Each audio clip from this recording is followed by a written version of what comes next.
I'm Kelly. Today's video is going to be about, should be drum roll, Dennis Rader. Who is actually from Kansas, grew up in Wichita, which is where we Did he grow up in Wichita? Mm-hmm. Oh, I did not know that. All right, so we're just gonna go ahead and dive in. It got a lot of media attention. Well, there's a reason for that, but Right. What? Oh, for the media attention? Yeah, that is true. He's known for murdering 10 people in the Sedgwick County area between 1974 and 1991. Dennis Rader was born in 1945, so he is a year younger than our grandma. Really? Grandma was born in 1944. Wow, I didn't realize he was in his 70s. He was born in Pittsburgh, Kansas, and he went on to live a double life. He was a devoted family man, churchgoer by day. He also terrorized Wichita, the Central County area. He was known as BTK, which stands for bind, torture, and kill. I thought it was beat. Bind, torture, and kill, because he would tie him up. I think that's why everyone was so surprised when they collared him, because he didn't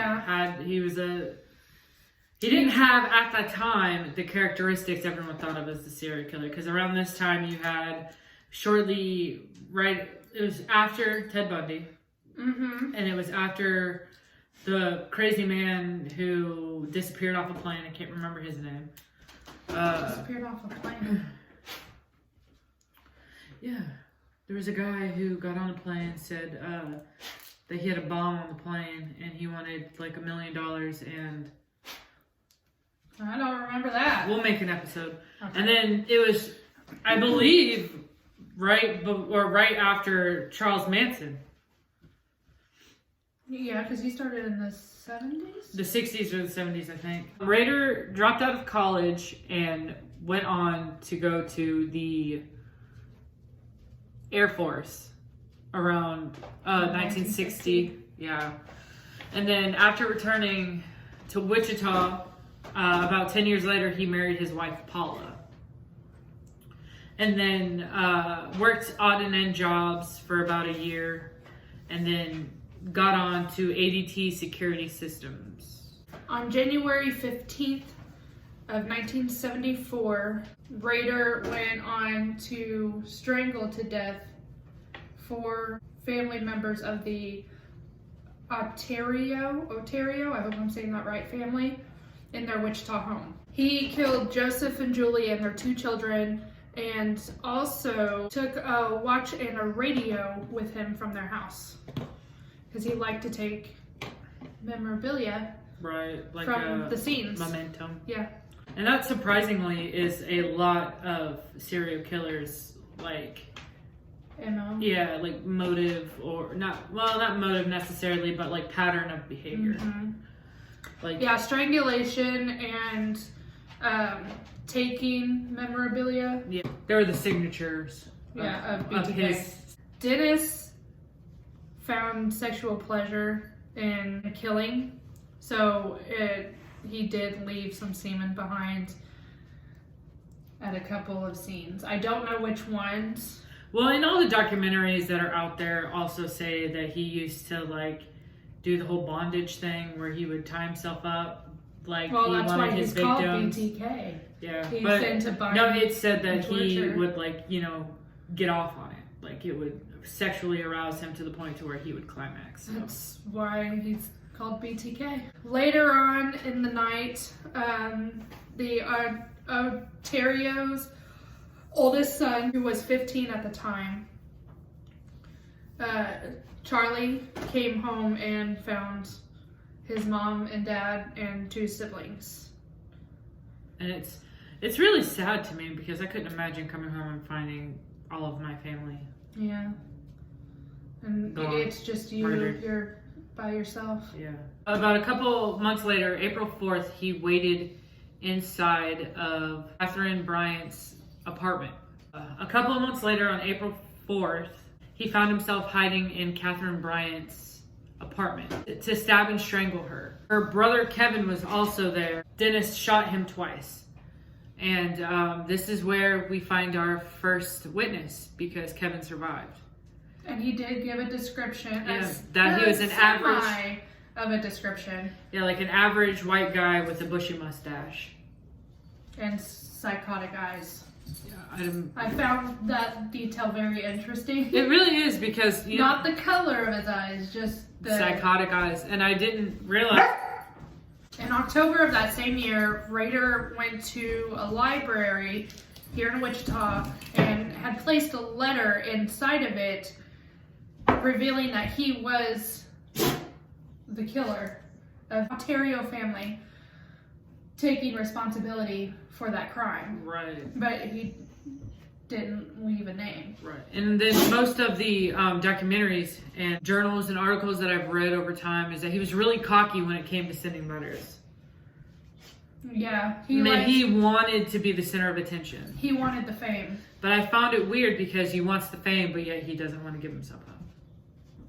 Well, he didn't want to go to prison. The letter did end up in the local newspaper here. I'm assuming it was the Wichita Eagle, unless it was named something else at that time. They did describe it as poorly written. And I think that had to do with the police.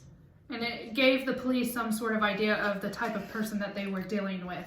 The type of criminal. Yeah, due to how cocky he was, they wanted to make sure to put out that it wasn't that great. He's not a literary genius. I do have what he wrote in the note. I'm going to read it from the screen in front of us because there's no way I'm going to remember it. Right.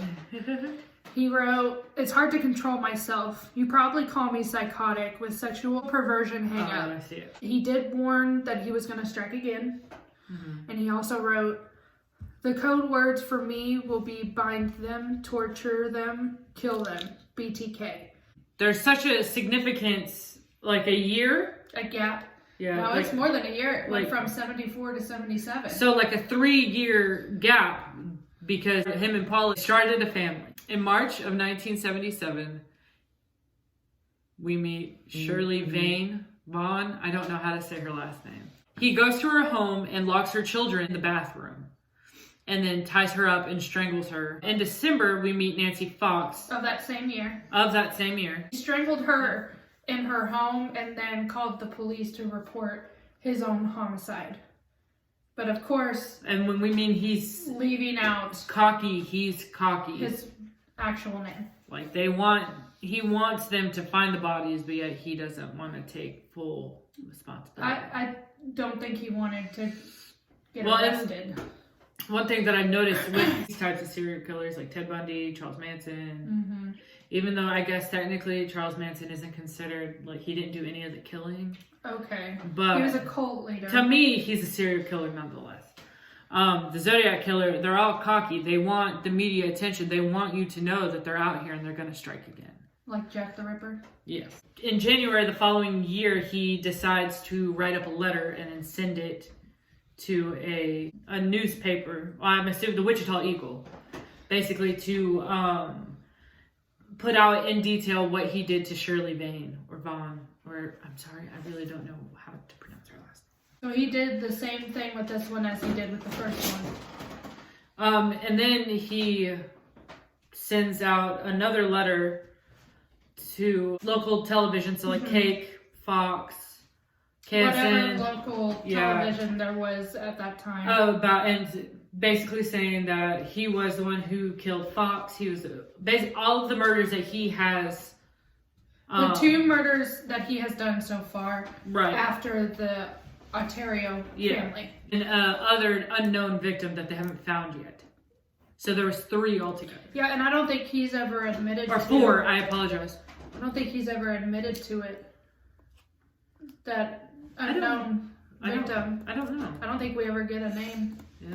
In April of that following year, in 1979, he snuck into an elderly woman's house, but he left before she got back.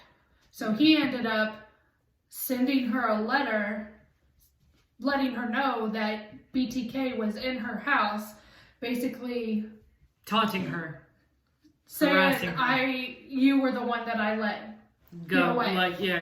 In an effort to catch Dennis, Uh-huh. or at that time, the man behind BTK, the police of that same year released the audio recordings from the phone call that he made to report his own homicide, Yes. to see if anybody recognized his voice.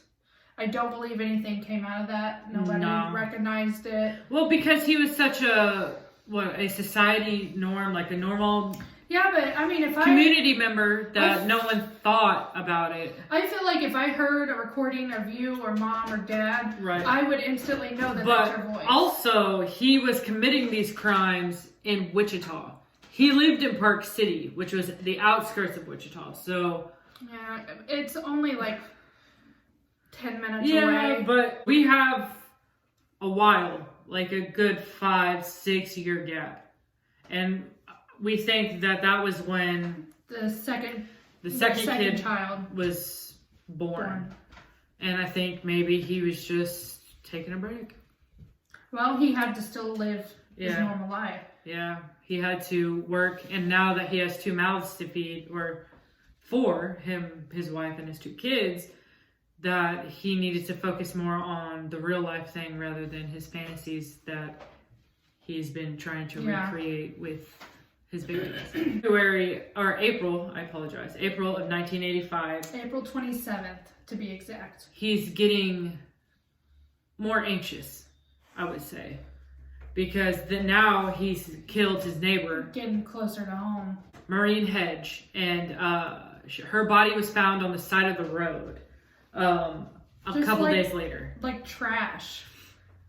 And I don't know if this was like, maybe she walked in on something that she shouldn't have, discovered something she shouldn't have. Or he just didn't like her. Yeah.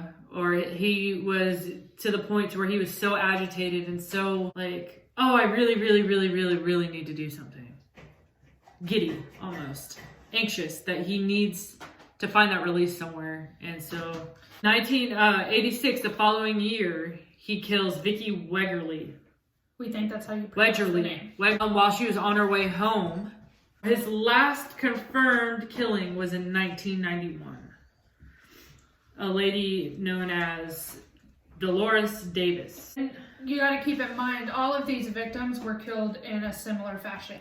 So they all were bined, tortured, and killed. And I believe most of them had traces of semen on them, because I guess it became his pattern. Yeah, he's a piece of shit in my opinion, but that's for a later day. Over the next several years after that, BTK pretty much just fell off of the map. Right. We didn't hear anything from him. His ego, I guess, was fulfilled enough to go on and live his normal everyday family life. Yes. He didn't resurface until the 30th anniversary, marking the first murders of him, the Ontario family, in 2004. He sent local media here in Wichita memorabilia that he took from the homes. He would send pictures as well as puzzles relating to the crimes. He also left packages with clues, including a computer disk that in the end led them to Dennis Rader's church. I've watched countless documentaries on this man, and one thing that has all led the same is that he was obsessed with this lady. I cannot think of her name at the moment. She was the head anchor on Cake News, and they believed that he was doing it to try to impress her. Really? It got to the point where he, with a couple of his, I think it's either his church group or the youth group of the church, went and toured their studio. But his church group didn't know that he was BTK. Correct. No one knew at this time that Dennis Rader was who he was. That's They just crazy. thought that he was just a normal guy who was trying to see what the inside of a news station looked like. When she found out about it, she was disgusted. She was repulsed. She was like, I can't believe I was face to face. Because he would write her letters on a first name basis. What would he say? He would say, you know, talking about all the things that he did and how they haven't caught him yet and they'll never catch him. So she knew his name? No, she didn't know him. Like, he talked to her like on a first name basis, like they've talked for years. He would always sign it BTK. He would never say Dennis Rader. Why didn't she say that he was writing her letters? Well, because whenever they would get a letter at the news station, they'd turn it over to the police. He would send it addressed to the news station, but be talking to her. Or be talking to the other anchor at the time. They noticed his white van on some of the security tapes, but the biggest break in the case was when they got a DNA sample of Dennis Rader's daughter. So he was ultimately arrested in 2005? Yeah, they did a traffic stop. They pulled him over. Yeah, so they actually just happened upon him. Yes. I don't know how exactly they knew to get the sample of Dennis Rader's daughter, because I'm assuming he didn't consent to getting his DNA taken. Yeah, well, if you have a court order, you can do almost anything. Well, then why did they need his daughter's and not his? Well, because they needed to link it. They didn't want to put him, like, let them know that he was, like, they were onto him because it could speed up the process of another victim. Didn't he have his, like, in his garage was, like, all of his memorabilia? Yes, and a little hidey hole. And everything. His, he wouldn't let anybody into the garage. Yeah, but and most of the pictures were of him dressing up in the women's clothes and doing like all the poses and with the rope and the bondage. Fun fact, right before he got arrested, he had one more victim that he was going to kill. And her name was Mary. The weirdest thing about it is, Mary, it was his coworker, Mary. And she said that when he was rude to her, he was just rude in general. He gave her he creeped her out just by the vibe that she got from him. Other. No. Okay, then that's why. We'll never know why he killed those women. And to be quite honest, I don't think we should give him the luxury of wanting to know. He is now in the El Dorado Corrections Facility. Where he's doing life in prison without the possibility of parole. And he's in solitary, isn't he? Yes. He's by himself. He won't Put be him in with Gen others. Pop. Yeah. Gen Pop will take care of him. Yeah. That is our story on Dennis Rader, known as the BTK killer. Leave comments down below of anything that we missed. And of course, please like, subscribe, and share our videos. And we'll see you soon. Bye! I could not enter. I walked into the flames.